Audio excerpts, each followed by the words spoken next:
第二轮呢就是8月4日，这个建议的征求意见稿形成以后啊，党中央将这个征求意见稿印发各地区、各部门、各有关单位征求意见，共收到修改意见2112条。文件起草组经过深入研究，共吸收修改意见452条，吸收率达到了21.4%。可以说，建议的起草是发扬党内民主和全过程人民民主的又一次生动实践，彰显了以习近平同志为核心的党中央尊重人民历史主体地位，一切为了人民，紧紧依靠人民的坚定政治立场。建议嘛即将发布，这个建议共有15个部分，61条，分3大板块。第一板块是总论，包括第一部分、第二部分，主要阐述是“15”时期我国发展取得的重大成就，抓好“15”时期经济社会发展的重大意义和总体要求。第二板块从第3部分到第14部分为分论，分领域部署了“15”时期的战略任务和重大举措。第3部分是由第3板块是由第15部分和结束日组成的，主要部署了坚持和加强党中央集中统一领导，推进社会主义民主法治建设等任务。全会召开期间，与会同志对建议讨论热烈，给予高度评价，普遍认为建议是我们党历史上又一个重要纲领性文献，指导方针科学精准，发展目标清晰明确，任务举措求真务实，是乘势而上、继续推进中国式现代化的又一次总动员、总部署，必将对党和国家事业发展产生重大而深远的影响。我就介绍这些，谢谢大家。谢谢江金泉同志。现在请杭文秀同志围绕“15”时期形势分析和经济社会发展的指导方针、主要目标以及农业农村等内容做介绍。大家好，党的20届4中全会通过的“15”规划建议，准确把握我国发展的历史方位，深入分析国际国内形势，明确了“15”时期经济社会发展的指导方针和主要目标，擘画了未来5年发展的宏伟蓝图，为深入推进中国式现代化指明了前进方向。下面呢，我对有关内容做一些介绍。第一，关于“15”时期我国发展环境的总体判断，建议指出，大国关系牵动国际形势，国际形势演变深刻影响国内发展，我国发展处于战略机遇和风险挑战并存、不确定难预料因素增多的时期。从国际看，世界百年变局加速演进，国际力量对比深刻调整，我国具备主动运筹国际空间、塑造外部环境的诸多有利因素。同时呢，世界变乱交织，动荡加剧，大国博弈更加复杂激烈，外部环境的不确定、不稳定性上升，风险挑战增多。但危中有机，危可转机，我们要发扬历时主动精神，克难关、战风险、迎挑战，确保中国式现代化行稳致远。从国内看，我国经济基础稳，优势多，韧性强，潜能大，长期向好的支撑条件和基本趋势没有变。“15”时期，我们既要乘势而上，又要迎难而上，充分发挥中国特色社会主义制度优势、超大规模市场优势、完整产业体系优势、丰富人才资源优势，把各方面优势转化为高质量发展的实际效能。第二，关于15时期经济社会发展的指导方针，建议强调要全面贯彻习近平新时代中国特色社会主义思想，围绕全面建成社会主义现代化强国，实现第2个100年奋斗目标，以中国式现代化全面推进中华民族伟大复兴，统筹推进5位一体总体布局，协调推进4个全面战略布局，统筹国内国际2个大局，完整、准确、全面贯彻新发展理念，加快构建新发展格局。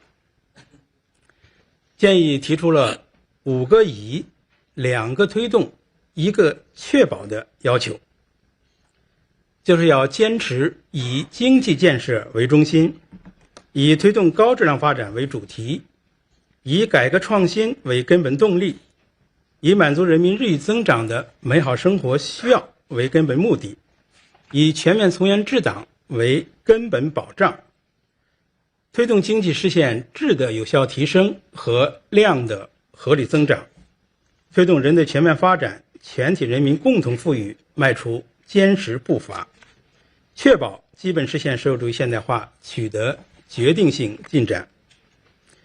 建议指出，15时期经济社会发展必须遵循6个坚持的原则，即坚持党的全面领导，坚持人民至上，坚持高质量发展，坚持全面深化改革，坚持有效市场和有为政府相结合，坚持统筹发展和安全。建议所明确的指导思想和原则与前几个5年规划一脉相承，又与时俱进、守正创新，具有很强的思想性、战略性、指导性。第三是关于15时期经济社会发展主要目标，包括7个方面。一是高质量发展取得显著成效，经济增长保持在合理区间，居民消费率明显提高。二是科技自立自强水平大幅提高，重点领域关键核心技术快速突破，科技创新和产业创新深度融合。三是进一步全面深化改革，取得新突破，社会主义市场经济体制更加完善，高水平对外开放体制机制更加健全。四是社会文明程度明显提升，文化自信更加坚定，国家软实力持续提高。五是人民生活品质不断提高，高质量充分就业取得新进展，基本公共服务均等化水平明显提升。六是美丽中国建设取得新的重大进展，碳达峰目标如期实现，主要污染物排放总量持续减少。七是国家安全屏障更加巩固，重点领域风险得到有效防范化解。这些目标既催人奋进，又切实可行。相信未来5年，我国包括硬实力和软实力在内的综合国力将持续增强，国际地位将持续提升，人民生活将更加幸福美好，为到2035年基本实现社会主义现代化奠定更加坚实的基础。建议呢，参照以往的惯例，主要提出了定性目标，具体的定量指标和重大工程项目将在15规划纲要中予以明确。这里呢，还专门介绍一下加快农业农村现代化，扎实推进乡村全面振兴。农业农村现代化关系中国式现代化全局和成色，是需要优先补上的最大短板。建议强调，把解决好3农问题作为全党工作重中之重，促进城乡融合发展加快建设农业强国。一是提升农业综合生产能力和质量效益，要坚持产量产能、生产生态、增产增收一起抓，统筹发展科技农业、绿色农业、质量农业、品牌农业，把农业建成现代化大产业，做好耕地保护和农业科技创新2篇文章，确保中国人的饭碗端牢端稳。二是提高强农惠农富农政策效能，健全财政优先保障、金融重点支持、社会积极参与的多元投入格局，强化价格、补贴、保险等政策支持，持续增加农民收入，持续巩固拓展脱贫攻坚成果。三是推进宜居宜业和美乡村建设，要深入学习运用千万工程经验，分类有序、片区化推进乡村振兴，要以钉钉子精神解决好农村改厕、垃圾围村等问题，逐步提高农村基础设施完备度、公共服务便利度、人居环境舒适度，推动农村基本具备现代生活条件，创造乡村优质生活空间。好，谢谢大家。谢谢韩文秀同志。现在请郑三杰同志围绕“15·5”时期产业发展、国内市场、区域发展等内容做介绍。谢谢主持人，大家上午好。建议对“15·5”的经济社会发展做出了全面的部署。下面我就产业、市场、区域这3个方面呢，简要的向大家做一个介绍。第一是产业方面，就是建设现代化的产业体系。中国经济靠实体经济起家，也要靠实体经济走向未来。建议明确把建设现代化产业体系、巩固壮大实体经济根基摆在战略任务的第一条，部署了4个方面的重点任务。我们理解可以从固本升级、创新育优育新、扩容提质、强基增效这4个方面呢来把握。固本升级就是要优化提升传统产业。传统产业是当前我国产业体系的基本盘，增加值在制造业中占比 80% 左右。建议提出了推动重点产业的提质升级，巩固提升化工、机械、造船等行业在全球产业分工中的地位和竞争力，发展先进制造业机型等举措。这将加快推动传统产业质的有效提升和量的合理增长。初步估计未来5年会新增10万亿左右的市场空间，释放出巨大的发展动能和民生的红利。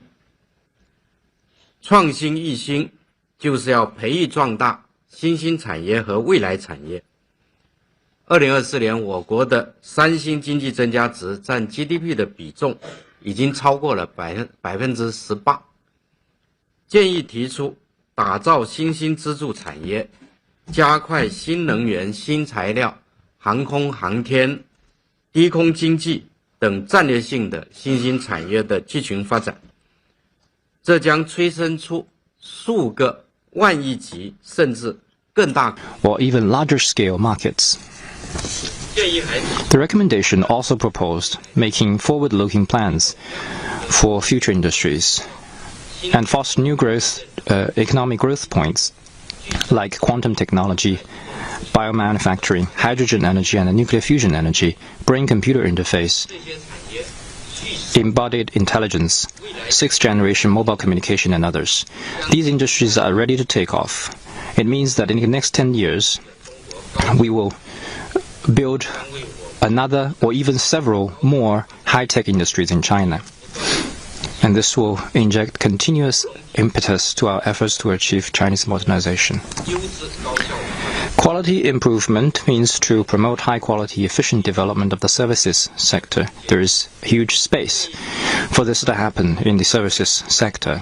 The recommendations proposed expanding the capacity and upgrading the quality of the services sector, and better integrating modern services with advanced manufacturing and modern agriculture. This will speed up the reshaping of economic ecology and better meet the needs of the people for a better life. It has opened up new space for economic growth, yet another enormous market in China. Foundation reinforcement means to build a modernized infrastructure system. China already has the world's biggest infrastructure network of high-speed rail, expressways, ports, postal delivery, electricity, and broadband connection. The recommendation proposed strengthening the coordination and plans of infrastructure development and front-load the building of new type of infrastructure as appropriate and improve the system of modern comprehensive transport.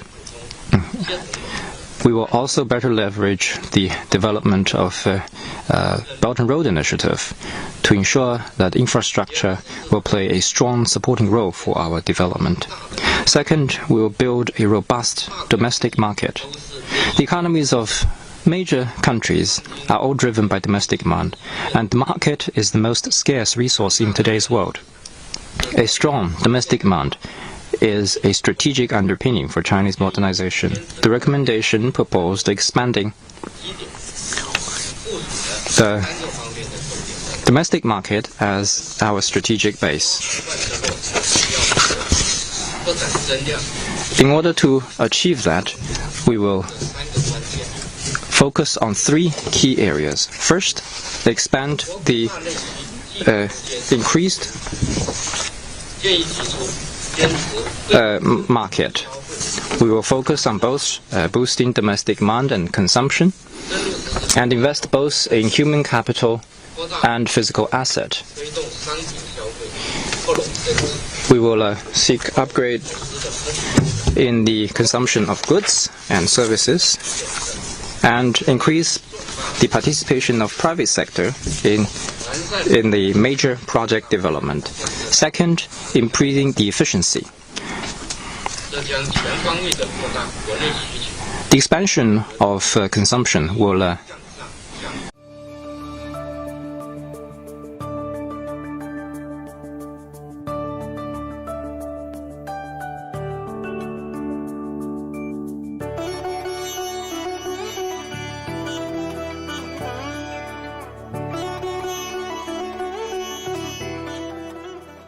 spend government fund at the most needed areas and on the life of the people. To this end, the recommendations proposed improving the structure of government investment, increasing the investment ratio in livelihood-related fields, and better use all kinds of government investments, so as to ensure full process management of government investment. The leverage role of government investment will increase the efficiency of overall investment. Third, smoothening the economic flow. Only when there is a unified big market can we have a smooth economic flow in the country. The negative list of China has been shortened from the 328 items in the past to 106 items now. 4,200 items that impede the flow of factors of production have been removed, but there are still many obstacles. The recommendations proposed unifying the rules for the basic market institutions, breaking the fragmentation of regional protection and market fragmentation, and crack down on race-to-the-bottom competition. This will effectively remove the obstacles in the markets and release the benefits of the mega-sized market in China. Third, we will promote the coordinated regional development. Since the 18th Party Congress, General Secretary Xi Jinping made a series of new plans on the in-depth implementation of regional development strategies. In the 15th five-year plan period, we will consistently work on its implementation. The recommendations laid down 5 areas of key tasks. I think this can be summarized into 3 focuses. First, focus on improving the regional development landscape. The recommendations established 4 major blocks: the Eastern region, the Central region, the Western region, and Northwestern region. And the 3 major driving forces: the Beijing, Tianjin, Hebei Delta, the Yangtze River Delta, and the Hong Kong, Guangdong, Macau Bay Area. And it is set out to make new progress in 2 green development belts along the Yangtze River and the Yellow River. Hard connections will be coordinated with soft connectivities, and there will be efforts to improve the layout of land distribution. The recommendation proposed strengthening the strategic implementation of the functioning role of different regions and improve strategic industries and energy resource bases. Third, we'll focus on the new type of urbanization. We'll vigorously advance a new type of urbanization with people at its center and vigorously upgrade the urban facilities. There will be enormous domestic demand unleashed from this effort. I'll give you an example. We expect to renovate more than 700,000 kilometers of underground pipelines and networks and increase investment of more than 5 trillion yuan. Third, we will focus on the coordination of the land and the sea. China's marine economy has exceeded 10 trillion yuan. The recommendations propose strengthening the utilization and protection of the marine resources and strengthening the restoration of the maritime ecology and firmly safeguarding our maritime rights and security. This will enhance our efforts to build a better maritime future. In the future, the NDRC will act on the plans of the CPC Central Committee, deliver on the guiding principles of the recommendations, draw up an outline as soon as possible, so that this is a high-quality plan that meets the expectations and leads to the future. Thank you. Thank you, Mr. Zheng Shanjie. Now I will give the floor to Mr. Yin Hejun to brief you about science and technology and innovation. Friends from the press, my opening remarks will focus on scientific innovation and developing new quality productive forces. The 20th CPC Party Congress laid out the goal of building China into a strong country in science and technology, and the 4th plenary session of the 20th CPC Central Committee highlighted the importance of improving self-reliance and strength in science and technology and steered the development of new quality productive forces.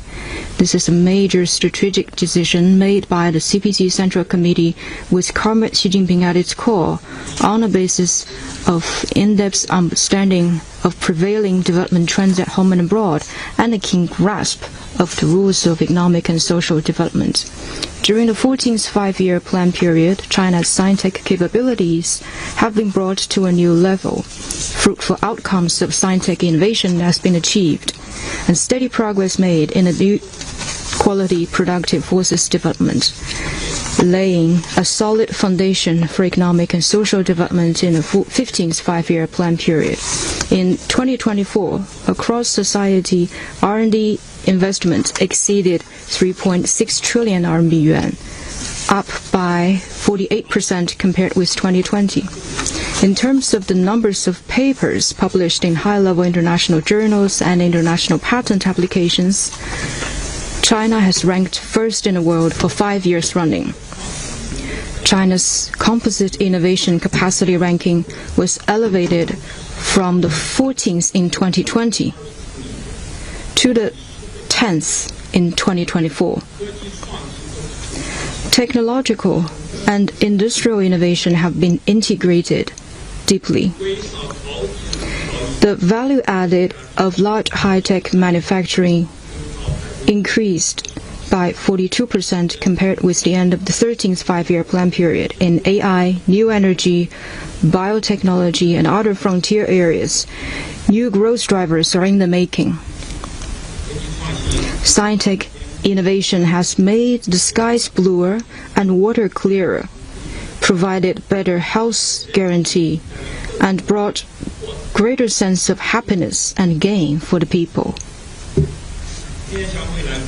Looking ahead for the next 5 years, the recommendations highlighted that Chinese modernization must rely on scientific modernization.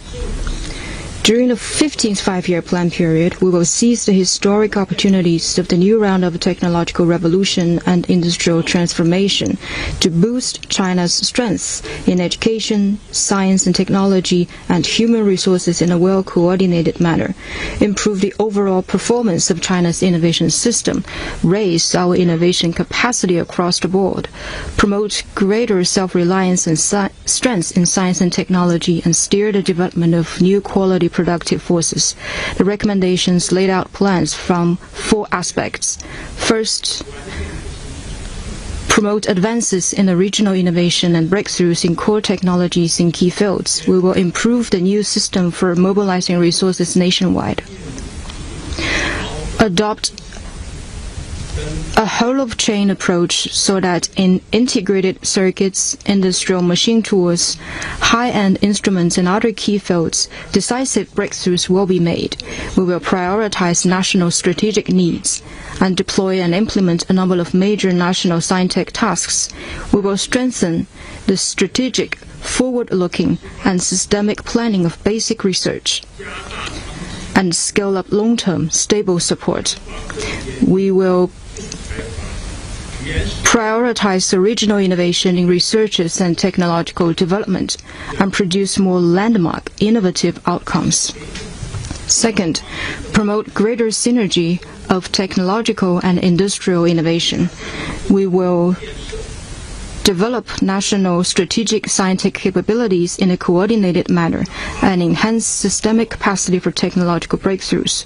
We will strengthen the guarantee of basic scientific conditions at home, improve regional innovation systems, move faster to effectively apply scientific outcomes, and better protect intellectual property rights. We will reinforce the principal role of enterprises in innovation, support enterprises in taking the initiative to form innovation consortium, and undertake more national tasks for technological breakthroughs. We will nurture leading high-tech enterprises, support new and high-tech businesses, and the development of scientific SMEs, and increase the proportion of R&D expenses eligible for weighted deduction. We will nurture a culture of innovation and foster a globally competitive and open innovation ecology. Third, make synergized progress in education, science and technology, and talent. We will put in place a coordination mechanism for synchronized advances and promote greater synergy in planning, policy, resources, and evaluation. We will cultivate talent to meet the needs of scientific innovation, industrial innovation, and national strategies, and speed up efforts to build a contingent of personnel with expertise of strategic importance.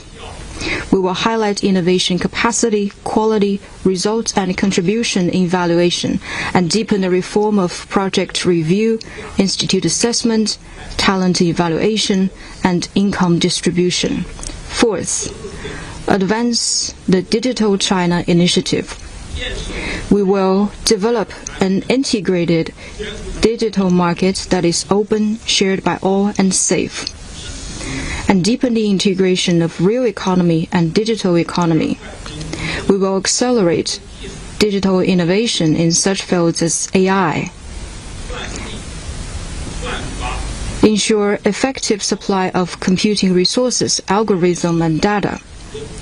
We will fully implement the AI Plus action to empower different sectors in an all-round manner. We believe that with our hard work in the following 5 years, China's scientific capabilities will be brought to a new high, and scientific innovation will steer the development of new quality productive forces and high quality development. providing stronger support to Chinese modernization. Thank you. Thank you, Mr. Yin Hejun. Now I will give the floor to Mr. Wang Wentao to brief you about opening up during the 15th five-year plan period. Friends from the press, good morning. I will give a brief opening remarks on opening remarks. There is a specific chapter in a communiqué of the plenum on expanding higher standard opening up. It shows that the CPC Central Committee, with Comrade Xi Jinping at its core, attaches great importance to opening up and sends out the strong signal that China is committed to opening up and win-win cooperation. Let me share with you the following points. First, opening up is an important instrument to promote reform and development. Over the years, our reform and opening up has been mutually reinforcing. We have kept reducing barriers to the flow of factors at or beyond the border and steadily expanded institutional opening up. China leads the world in trading goods for 8 consecutive years, and its volume of trading services exceeded $1 trillion last year. We have completed, and China has been among the top 3 countries in terms of outbound investment. Higher standard opening up has become a robust driver for China's economic development. Second, opening up is a broad pathway to develop ourselves and contribute to the world. In 2024, China was the major trading partner of over 150 countries and regions. During the 14th five-year plan period, China's import of goods and services will be more than $15 trillion. China's outbound investment has been translated into over $300 billion of tax payments of recipient countries, created large amount of job opportunities, and contributed to local industrialization and modernization. Higher standard opening up has become a great cause that benefits both China and the wider world. Third, opening up is a resolute decision that is in line with the overall trend and will help us to sail forward. Despite the rise of unilateralism and protectionism, economic globalization remains the prevailing trend of history. China is firmly committed to expanding opening up. We have ensured continued success of the China International Import Expo, rolled out experiments for opening up in pilot free trade zones, and declared that as a responsible major developing country, China will not seek new special and differential treatment in current and future negotiations at the WTO. China has promoted opening up by all through its own opening up and injected certainty and positive energy to the world. As for the work related to the opening up in the 15th five-year plan period, the recommendations have laid out plans in 4 aspects. First, we will take the initiative to open wider. Our opening up meets both China's needs and the world's aspiration. We will take proactive steps to align with high standard international economic and trade rules, prioritize the service sector, and expand market access in areas of opening up. To enlarge the circle of friends in economy and trade, we will make faster progress in regional and bilateral trade and investment agreements and expand the network of high-standard free trade areas. We will build hubs of opening up and ensure successful pilot experiments. Second, we will promote innovative trade development. The recommendations laid out plans for the 3 pillars of turning China into a trader of equality, that is, trading goods in services and digital trade. In terms of trading goods, we will expand trading intermediate goods and green trade, promote market diversification and integration of domestic and foreign trade. In terms of trading services, we will improve the negative list system for cross-border trading services. In terms of digital trade, we will expand opening up in the digital sector in an orderly fashion. At the same time, we will better coordinate import and export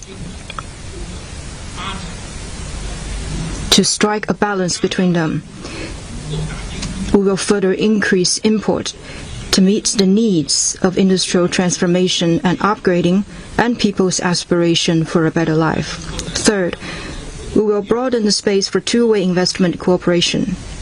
We We will burnish the credentials of investing China, forge new strengths in attracting foreign investment, ensure both market access and operational facilitation to foreign investors, and foster a transparent, stable, and predictable institutional and business environment. We will conduct effective management of outbound investment, improve the comprehensive service system overseas, and guide a reasonable and orderly cross-border layout of industrial and supply chains. We will take into account both GDP and GNI, emphasize both the Chinese economy and the economy of the Chinese. Fourth, we will promote high-quality Belt and Road cooperation. The BRI is not a one-man show, but a symphony. We will seek greater synergy of strategies with partner countries, advance major landmark projects, and small and beautiful livelihood programs in a coordinated manner, deepen practical trade, investment, industrial, and cultural cooperation, and expand green, digital, and AI cooperation, among others. General Secretary Xi Jinping underlined that we used to be followers in opening up. Now we need to be pace setters. We will ensure the implementation of the decisions and plans of the recommendations, further expand higher standard opening up, and broaden the space for Chinese modernization. I will stop here. Thank you. Thank you, Mr. Wang Wentao. Now I'll have Mr. Lei Haichao to brief you on the healthcare and population development during the 15th five-year plan period. Friends from the media, good morning. It is a great pleasure to brief you on the healthcare, public health, and population development. General Secretary Xi Jinping stressed that people's health is an important hallmark of socialist modernization. The 20th CPC National Congress set out the goal of building a healthy China by 2035. This is a historic task with a promising future. The third plenary session of the 20th CPC Central Committee identified the development strategy of putting health first, and this fourth plenary session made further arrangements on speeding up the development of healthy China and promoting high-quality population development. It fully demonstrates the great importance that the CPC Central Committee, with Comrade Xi Jinping at its core, attaches to people's health and high-quality population development. Friends, you may have seen that since the start of the 14th five-year plan period, we've made a lot of progress. We've put in place the world's largest health medical service system, disease prevention and control system, and healthcare system. During the 14th five-year plan period, we have weathered the COVID pandemic and created this miracle for a populous country to emerge from a major pandemic. People's lives have been improving. By 2024, China's average life expectancy reached 79 years. Among developing countries, this is a quite impressive achievement. Looking back, we have full confidence, and looking into the future, we have every reason to believe there will be a brighter future. At the same time, in public health and population development, there are still problems of imbalance and inadequate development, and a lot needs to be done to better meet people's need in terms of accessing medical services and others. So we are promoting the well-rounded development of the people and made the recommendations made further arrangements on public health and population development. In terms of building a healthy China, the following arrangements are made. First, promoting the coordinated development of public health and economic and social development. We'll implement the party's public health work plans in the new era and incorporate health in all policies and let people contribute and share in the benefits. The recommendations set out the strategy of putting health first, improving the policy system of promoting health, increasing the efficacy of the patriotic health campaigns, and increasing the average life expectancy and people's health. That means in the coming 5 years, in planning, in public spending, and in health efficacy, we need to give priority to those areas. Second, coordinating security and development and providing strong safeguards for economic and social development. The recommendations stress the need to enhance public health capacity building to prevent major epidemics, strengthen the comprehensive prevention and control of chronic diseases, and raise the capacity of first aid, blood support, and emergency response. Also, we need to step up mental health and related services. Third, we need to provide equitable, accessible, systematic, continuous, quality, and efficient healthcare services for the people. The recommendations made it clear that we will improve the mechanisms for the coordinated development and governance of healthcare, medical insurance, and the pharmaceutical industry, and promote tiered diagnosis and treatment. We will deepen the reform of public hospitals with a focus on serving public welfare and strengthening operational support for district, county level and primary level medical institutions. And we will optimize the functional positioning and layout of medical institutions, implement a capacity building project for the healthcare system, and promote the innovation of traditional Chinese medicine. And we will step up the operation support for district, county level, and optimize the functional positioning and layout of medical institutions.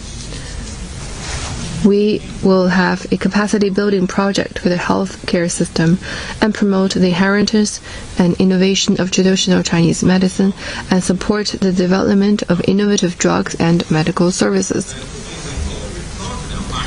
In promoting high-quality population development, we will focus on the following key tasks. First, building a childbearing friendly society. The recommendations has called for fostering a proactive approach towards marriage and childbearing, optimizing fertility support policies and incentives, leveraging the role of measures such as child rearing subsidies, expanding pilot subsidy programs for infant and child care services, and also the tax deduction system. We will develop the infant child care and preschool services to lessen the burden of families in raising kids. We will improve and implement maternity insurance and maternity leave systems and enhance health services for women and children. Second, we will ensure well-being for the elderly. We will improve policy mechanisms for the coordinated development of elderly care programs and industries, optimize the supply of basic elderly care services, develop integrated elderly and medical care services, improve the care system for seniors who are disabled or living with dementia, and expand the provision of rehabilitation, nursing, and hospice care services. Third, we will empower the elderly to remain economically active. We will prudently implement a gradual, flexible, and differentiated approach to pushing back the statutory retirement age, optimize policies on age restrictions in employment and social security, actively develop human resources among the elderly, and expand the silver economy. Healthcare efforts must focus on both senior care and maternal and child care. It also needs to provide comprehensive services to the entire population, including prevention, treatment, and rehabilitation, so as to lay a solid foundation of health and population for Chinese modernization. Thank you. Thank you. I now give the floor to Mr. Jiang Jinquan to brief you on enhancing party leadership. Thank you. To uphold and strengthen the overall leadership of the party is the fundamental guarantee for advancing Chinese modernization. The recommendations made a series of strategic arrangements on upholding and strengthening the overall leadership of the party and fostering a political atmosphere of integrity. First, improving the mechanism for implementing the major decisions and arrangements of the party Central Committee to ensure smooth pass-through of policies and effective implementation on the ground. We will continually unify our thinking, our will, and actions with the innovative theories of the party. We will further develop intra-party democracy, improve and implement democratic centralism, and make sure decisions are made on a sound, democratic, and rule of law basis. This is key to keeping to the right direction in development, enhancing synergy for development, effectively responding to various risks and challenges, and ensuring the sound and sustained economic and social development. Second, adhering to the principle of employing the right people, we must give top priority to political criteria, establish and practice a correct view of political achievements, improve the mechanism for assessing and evaluating officials, and transfer those who are incompetent in their current positions. We will promote the normalization of mobility mechanisms for officials to be promoted or demoted. We will strengthen education, training, and practical experience to enhance the capability of officials in driving modernization. By combining strict oversight with care and incentives with constraints, we will stimulate the internal drive and overall vitality of officials. These are effective measures for cultivating and selecting officials who are ready to undertake responsibilities and achieve effectiveness and success, and for motivating officials to demonstrate initiative and creativity. Third, we will advance the development of primary level party organizations in all fields in a coordinated way, enhance their political and organizational functions, and give play to the vanguard and exemplary role of party members. This is an inherent requirement for strengthening the capacity of primary level party organizations in all fields to provide leadership in primary level governance, serve the people, and advance reform and opening up. Fourth, we have made unyielding efforts to implement the Central Committee's 8-point decision on conduct, tackled pointless formalities, bureaucratism, hedonism, and extravagance, and fostered regular and long-term mechanisms for improving conduct. We have worked to address pointless formalities to ease the burden on those working on the ground. These are important measures for consolidating and expanding what has been achieved in our efforts to study and implement the Central Committee's 8-point decision, and for rallying public support for development through good conduct. Fifth, we refine the party and state oversight systems and improve tighter norms and oversight over the allocation and operation of power. We demonstrated strong persistence in the fight against corruption on the journey. We will advance our efforts to see that officials do not have the audacity, opportunity, or desire to commit corruption in an integrated manner. We mounted a successful campaign against corruption that was well received, thorough, enduring, and resolute to make sure there's zero tolerance for corruption. Thank you. The floor is now open to questions.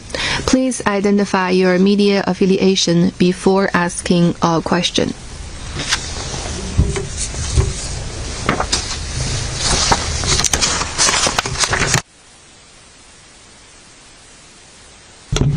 With CCTV. There is another 10 years before 2035 when China is expected to have basically realized socialist modernization. There are another 10 years. The people have high hopes for that, and there's a lot of attention from within and outside China. In this process, how important are the 5 years of the 15th five-year plan?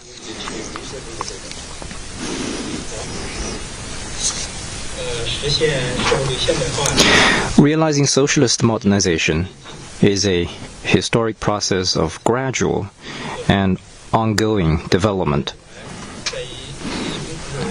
After the 18th Party Congress, under the strong leadership of the Party Central Committee with Comrade Xi Jinping at its core, we have achieved moderate prosperity across China and realized the first centenary goal.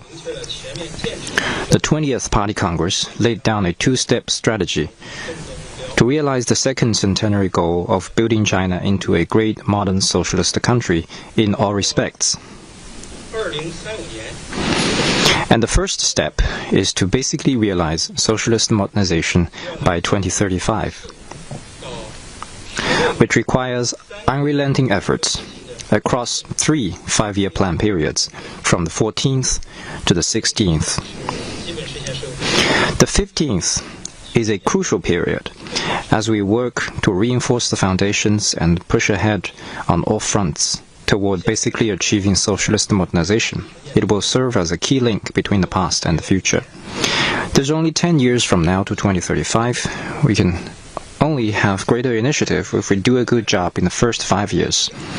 We must have a sense of urgency and mission, make scientific plans for socio-economic development in the next 5 years, and seize the period of time to reinforce and expand our advantages, break bottlenecks, shore up weak links, and make key breakthroughs in the strategic tasks concerning the overall picture of Chinese modernization. Particularly in the socio-economic development field, we need to reinforce the foundations and push ahead on all fronts. We will strive for major progress in pursuing effective improvement of quality and reasonable growth in quantity in the economic field, fully unleash growth potentials, and strive to move from a middle-income country toward a medium-level developed country. We will strive for major breakthroughs in developing new quality productive forces, speed up fostering new growth drivers, and strengthen new growth engines.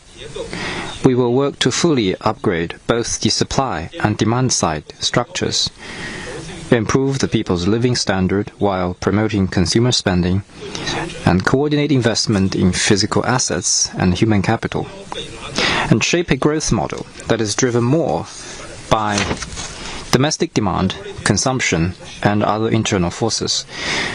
We will strive for coordinated progress in economic and social development, improve the people's quality of life through high-quality development, and address the pressing needs of the people. In this way, we will expand the space of development through meeting the people's needs. We will strive for major progress in the full green transition in socio-economic development, foster a new type of energy system, build a strong country in energy, and deliver on the Beautiful China initiative. We will strive to strengthen domestic economic flow, better connect domestic and international economic circulation, better coordinate development and security, and underpin the new development paradigm with a new security paradigm. To meet the people's expectations, to navigate the changing international landscape, it is vital to focus on managing our own affairs and remain steadfast in promoting high-quality development and in comprehensively deepening reform and expanding high-standard opening up. Certainty in our own high-quality development is the best response to the uncertainty in the changing external environment. It is the key to seizing the strategic initiative in the intense international competition and sustaining the twin miracles of rapid economic growth and long-term social stability on the new journey of the new era. Thank you.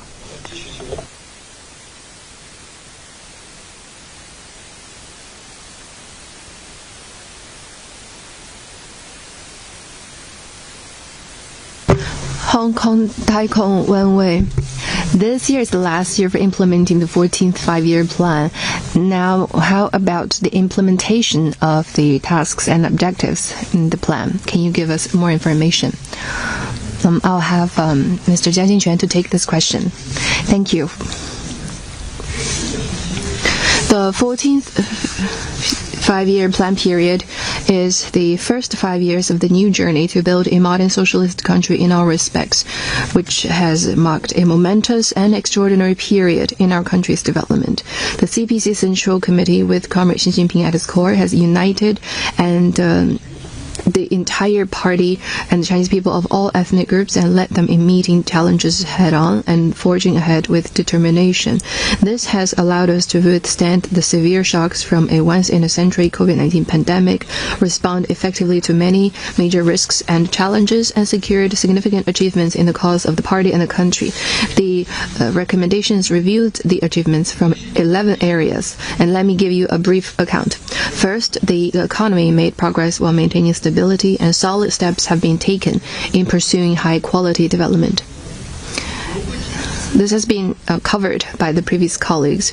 While the Chinese economy continues to take the lead among major economies, we expect that this year China's GDP will reach 140 trillion RMB.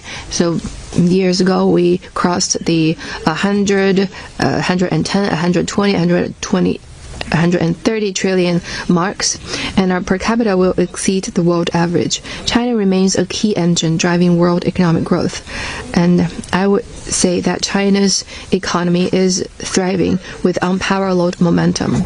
Second, sci-tech innovation has produced fruitful outcomes, and new quality productive forces are growing steadily. The percentage of total R&D spending and basic research spending both reached a record high. We have more than 500,000 high-tech companies, and China is now home to 26 of the world's top 100 science and technology innovation clusters. Third, we further advanced comprehensively deepening reform and steadily widened high standard opening up. The institutional and systemic obstacles holding back high quality development are being removed. New systems for a higher standard open economy are taking shape at a faster pace. High quality Belt and Road cooperation is making solid progress. The development of free trade zones is gaining speed. All these provide new opportunities and new space for economic and social development. China is a firm supporter and promoter of economic globalization. Fourth, solid progress has been made in ensuring and improving people's well-being, with the achievements in poverty alleviation being consolidated and expanded. More than 12 million urban jobs are created annually, and the residents' income have grown in step with economic growth. The world's largest education, healthcare, and social security systems have been further enhanced. The retention rate of 9-year compulsory education, along with the coverage rate of basic old age insurance and basic medical insurance, has all reached approximately 95%.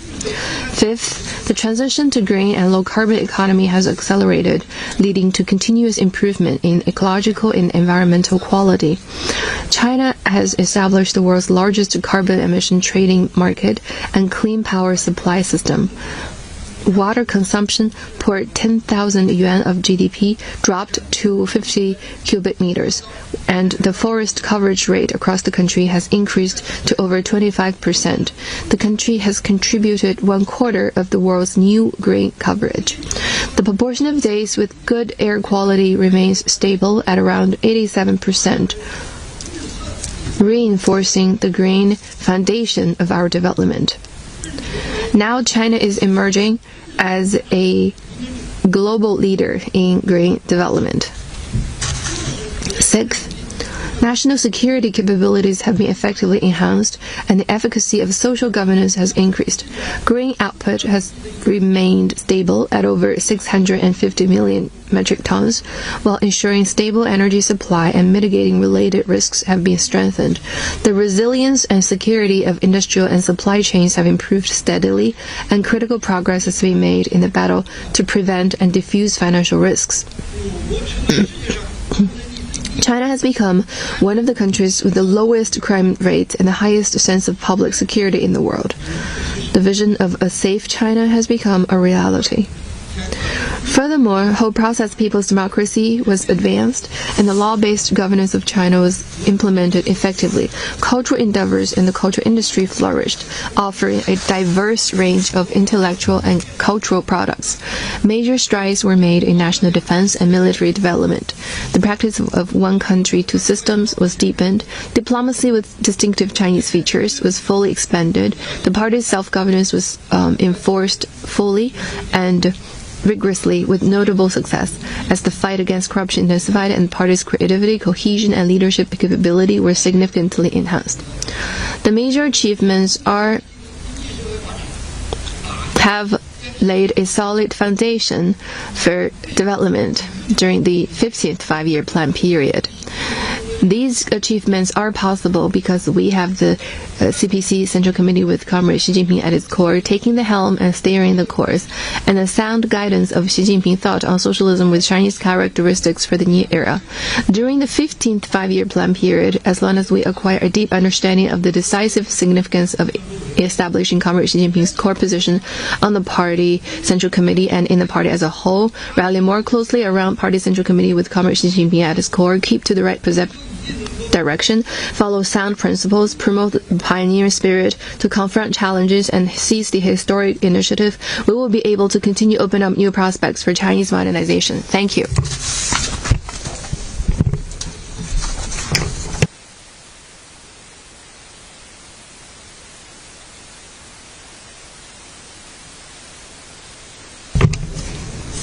With TASS News Agency, China has kept increasing its input in science and technology and has made fast progress in AI.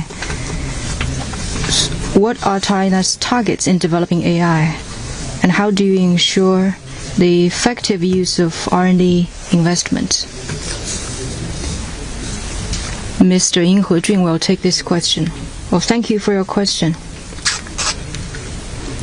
You asked two questions.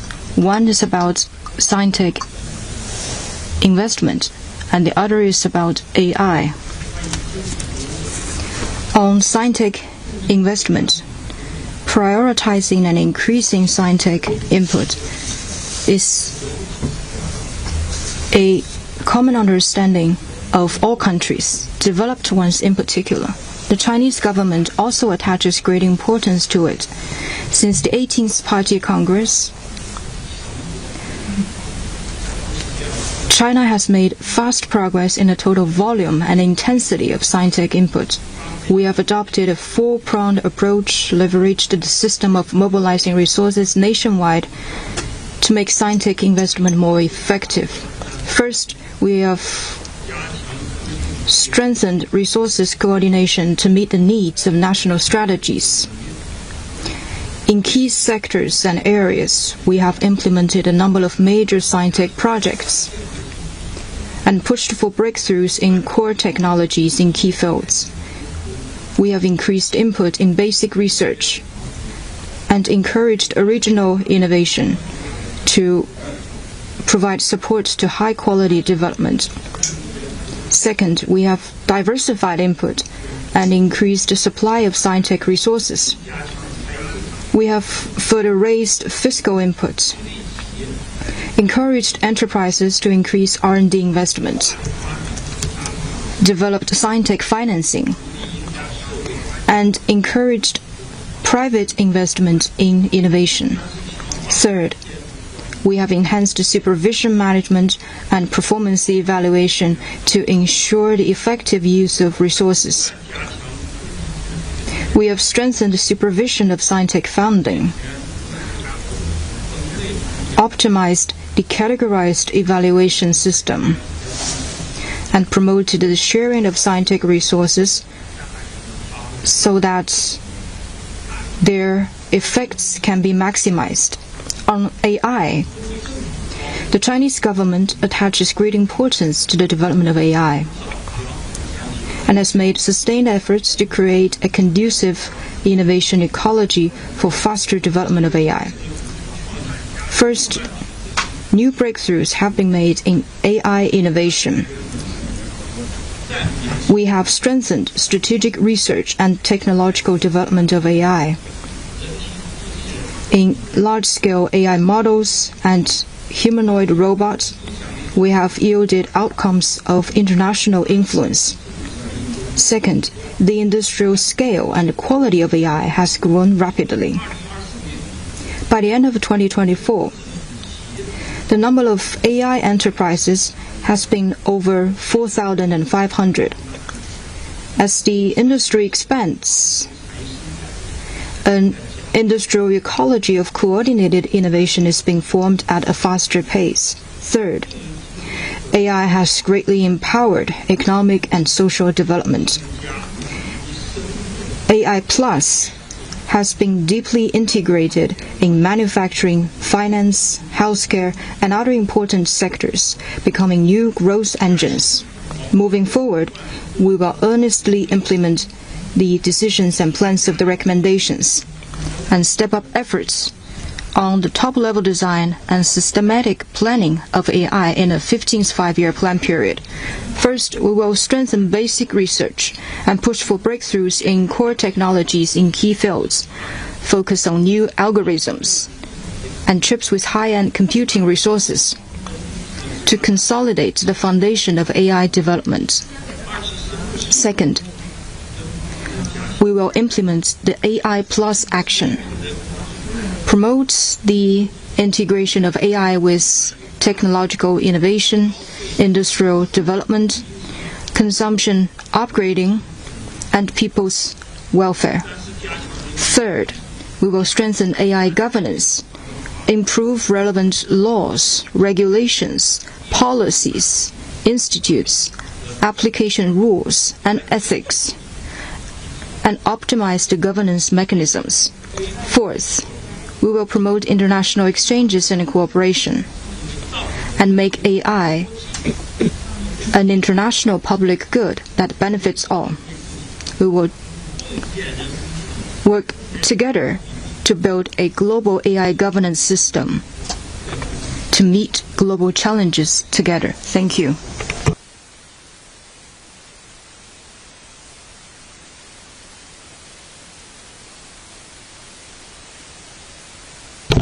With Economic Daily, in recent years, China has become a key engine of global economic growth, and there's wide interest in the prospects of the Chinese economy. The recommendations underlined improving the efficacy of macroeconomic governance and implementing more proactive macro policies. How will you coordinate the policies on industry, regional development, consumption, and investment in the 15th five-year plan period so that macro policies work in a consistent direction and create a synergy for high-quality development? Thank you for the question. This is something that we'll be thinking about all the time.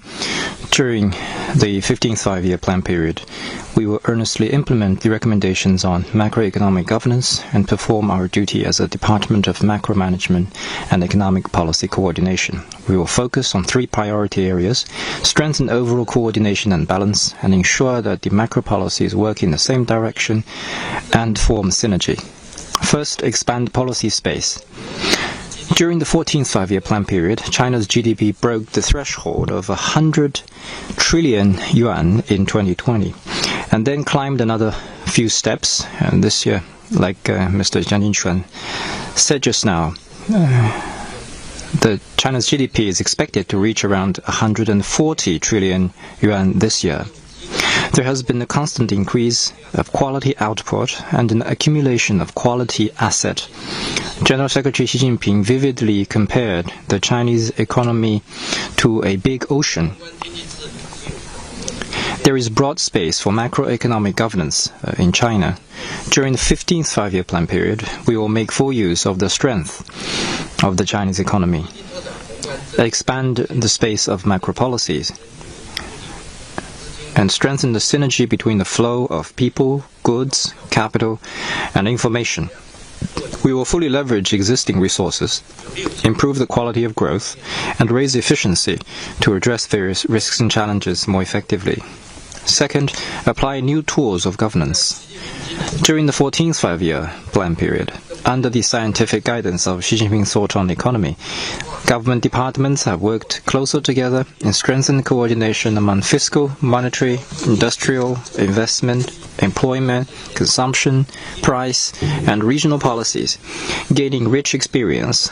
During the 15th five-year plan period, we will act on the principles set out in the recommendations, apply new policy tools, improve government behavior, prevent inappropriate intervention, and fully leverage the role of market mechanisms. We will take market-oriented and law-based actions in a flexible and timely way where market fails. We will curb the race-to-the-bottom type of price wars and serious defaults of corporate payments. The purpose is to ensure both a vibrant market and good government regulation. At the same time, we will find new ways and methods of work, deliver a combo effect in major strategies, plans, reforms, policies, and projects. Communicate properly with micro-entities and the general public to address their questions and doubts, ensure that policies respond to the call of the market, and smoothen the last mile of policy implementation to make policies effective and accessible. Third, strengthen consistency in the orientation of macro policies. There is a lot of interest in the assessment of consistency of macro policy orientations.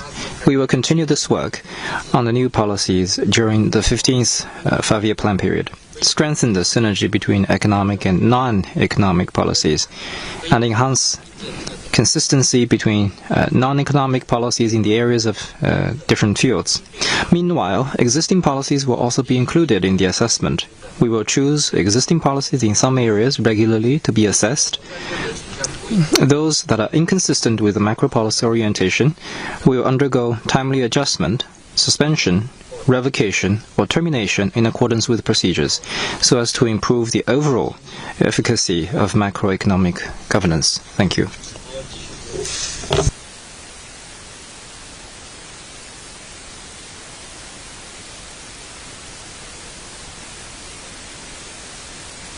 Beijing time. Many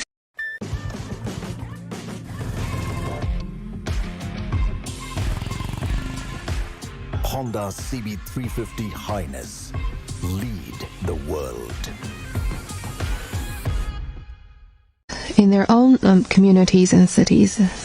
So during the 14th five-year plan period, what new measures will be taken in this regard? Well, thank you for this question. I think this is a question on the minds of many people. This is also the goal for our future work in the 15th five-year plan period. For the next 5 years,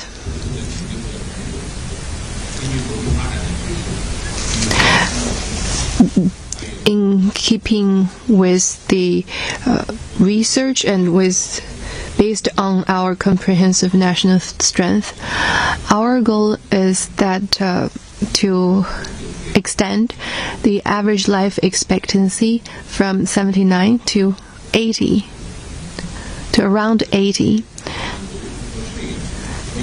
So this would be important in meeting people's wish for a better life. It will be a hallmark and a reflection of the high quality development on all fronts, and we are confident about realizing that goal. And to do that, we need to make the following efforts. First, the direction should be shifted toward a health-centered approach, aiming to reduce the incidence of illness and improve public health. We encourage the government at all levels, the whole society, and individuals to embrace the principle of putting prevention first. Health priority should be established as a top goal in economic and social development.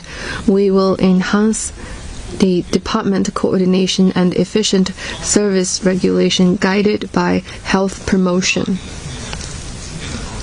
The Healthy China Initiative and the Patriotic Health Campaign will be vigorously carried out. We will develop family doctor service and raise people's awareness so that people's health literacy will rise gradually and our knowledge about health can be accessible or can be disseminated to every household, and every person will take the initiative in protecting health. The dangerous factors need to be controlled and contained. The factors like weight, blood pressure, blood fat, and blood pressure all needs to be managed and paid attention to, so as to have a healthier life.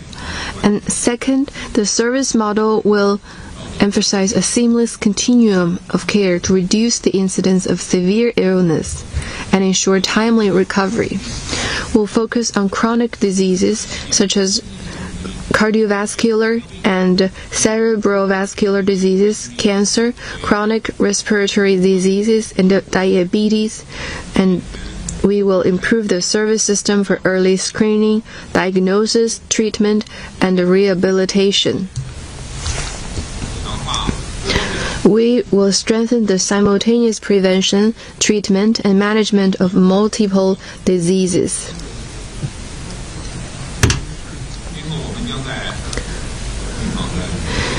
In terms of prevention, there will be more targeted intervention, and we'll have a multidisciplinary cross-area cooperation, and we need to have continuous service. In terms of management, we need to have long-term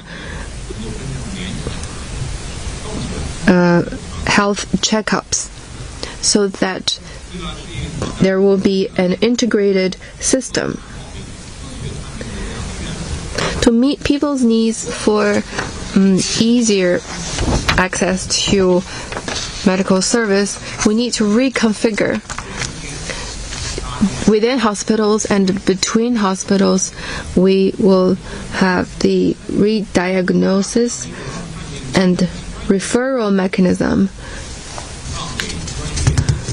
so that the professionals can better help the patients plan the procedure of visiting a doctor. And third, the healthcare system service will emphasize public welfare and equity to make medical services more accessible and more efficient. The suggestions contain that we need to have a coordinated development of healthcare, health insurance, and the pharmaceutical industry. We will promote the experience from Sanming of Fujian. So the model is defined by a reform philosophy. They have 4 pieces of experience. The first one is a reform philosophy of upholding party leadership, maintaining public welfare, and adhering to a people-centered stance. And a reform style of confronting challenges head-on with determined innovation, and a reform rhythm of adapting to local conditions and pursuing continuous iteration and upgrading. and closely aligning with local socio-economic development to provide appropriate services and sustainable protection for the people.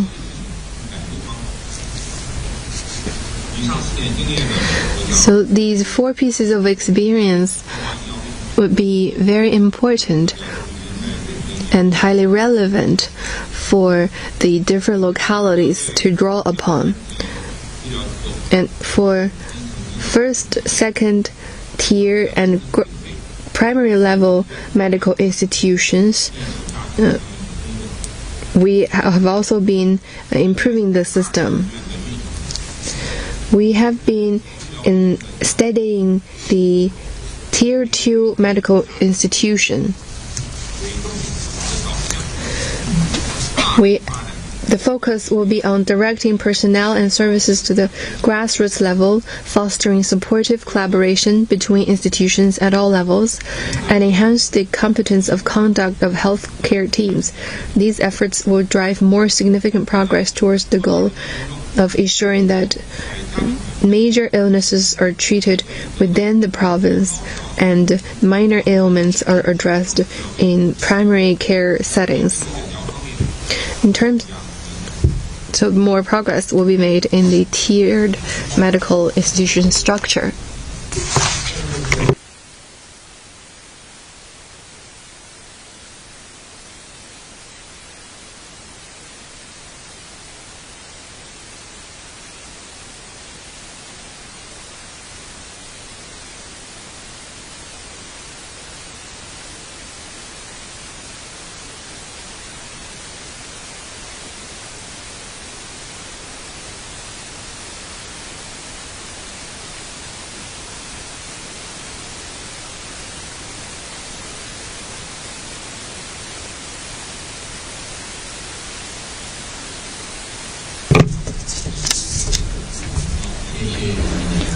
Well, thank you for your question.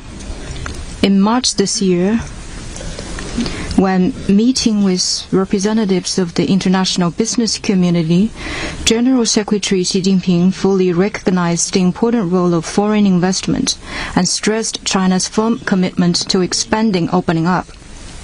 In the 14th five-year plan period, in terms of China's use of foreign investment, the first feature is a stable volume. The volume of paid foreign investment is over $720 billion in cumulative terms, and an addition of 240,000 foreign companies were set up. China has remained a major destination of foreign investment. The second feature is high quality. High-tech industries attracted over 1/3 of foreign investment. A number of landmark projects in auto, healthcare, and telecommunication sectors were launched in China, and a great number of transnational companies have placed their headquarters and R&D centers in China. Moving forward, whether it is about opening up or attracting investment, we will not engage in zero-sum games that serve no one's interest, but will pursue win-win cooperation and common development. We will mainly work on 2 fronts. First, we will fully harness the strengths of China's vast markets. China has a population of over 1.4 billion, and this middle-income group will be larger than 800 million in over 10 years. This means great market potential. We will